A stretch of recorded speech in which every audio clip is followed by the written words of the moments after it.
ایک شخص سے پوچھا گیا کہ آپ کا نام کیا ہے؟ تو وہ کہنے لگا کہ میرا نام خدا۔ جب لوگوں نے یہ سنا کہ انہوں نے تو ایسا کہا تو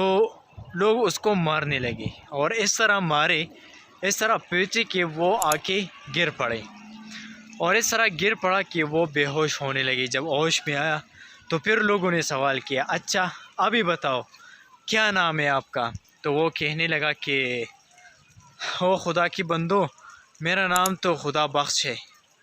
آپ لوگوں نے تو میرے بات کو پوری سمجھی نہیں، پوری سنی نہیں، کہ میں آپ لوگوں کو آپ نے تو اتنی ٹائم نہیں دی کہ میں اپنا نام پورا بتا سکوں۔ آپ لوگوں نے تو بس بالکل ایسا کام میرے ساتھ کیا ہے کہ میں نام پورا کر نہ سکا، لیکن میرا حقیقی نام خدا بخش ہے۔ اسی طرح مردان کا سانحہ کے سن کر جو گستاخی رسول خاتم النبیین صلی اللہ علیہ وسلم کر چکے وہ تو اختتام پذیر ہو گئی، لیکن ہمارے لیے جو سبق چھوڑ کے چلے گئے تو وہ یہ ہے کہ بیفور انویسٹیگیشن لوگ ایسی باتیں کرتے تھے کہ عجیب عجیب سوال اٹھتے تھے اور عجیب عجیب باتیں کرتے تھے کہ یہ ایسا ہوا ہے، یہ ایسا ہوا ہے۔ جو ان کا نام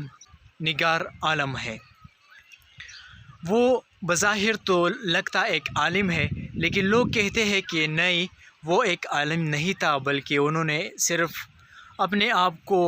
علماء جیسا بنایا تھا۔ لوگ اس سے پہلے کہتے ہیں کہ ان کا عقیدہ پہلے سے خراب تھا، لیکن کہنے کا یہاں میرا مطلب یہ ہے کہ جو بھی ہوا ہے اس کا پراپر انویسٹیگیشن کرنا چاہیے۔ لوگوں کو میں یہ ریکویسٹ کروں گا کہ آپ لوگ بیفور انویسٹیگیشن کہ آپ لوگوں کو کچھ پتہ نہ ہو اور آپ لوگوں ایسی باتیں کرتے ہو تو آپ لوگ بالکل غلط کرتے ہو۔ ایسا کرے، پہلے آپ انویسٹیگیٹ کرے، پتہ لگائے، ایویڈنس نکالے کہ ایسا ہوا ہے یا نہیں، ایسا کچھ سامنے آیا ہے، کیا یہ حقیقی ہے، حقیقت اس میں کتنی ہے، اور اس میں لوگ جو باتیں بنا رہے ہیں وہ کتنے ہیں۔ تو آپ لوگوں نے اس کو جو قرآن پاک میں بھی آتے ہیں، قرآن پاک کا بھی یہی درس ہے ہمیں کہ انسانیت پر زیادہ فوکس دیتے ہیں۔ ایک گورے کی ویڈیو دیکھ رہا تھا، وہ کہتے ہیں کہ میں نے ایک اسلام فوبیا پر ویڈیو ڈالی، اس ویڈیو کنٹینٹ پر مجھے اتنے نگیٹو کمنٹس ملے کہ میں نے سوچا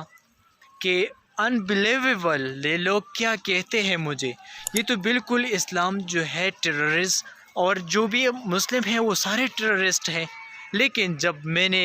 خود اسٹڈی شروع کی، میں نے اسٹڈی کی کہ ہاں آ جائے میں خود اسٹڈی کروں گا کہ کیا اسلام فوبیا، اس میں حقیقت کتنی ہے۔ وہ کہتے کہ میں نے قرآن اور سنت کو جو پڑھا تو مجھے بہت کچھ سیکھنے کو ملا، کہ یہ جو لوگ مجھے گالیاں دے رہے ہیں، لوگ مجھے کہتے ہیں کہ تم کبھی یہاں آؤ تو میں تمہیں ماروں گا، یہ کروں گا، پیٹوں گا، وہی یہ ادھر ادھر کی باتیں، تو کہتے ہیں نہیں، قرآن اور سنت اسلام میں ایسے کچھ بھی ایسی باتیں بالکل نہیں ہے۔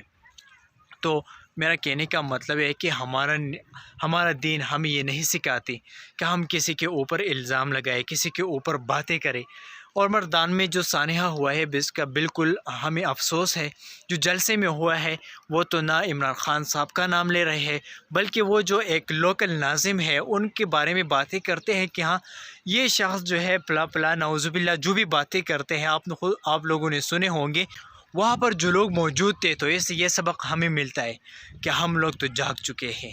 ہم لوگ جو بھی جس جلسے میں جہاں پر بھی اس طرح کی باتیں کرتے ہیں تو ان کو اپنے اختتام تک ضرور پہنچائیں گے،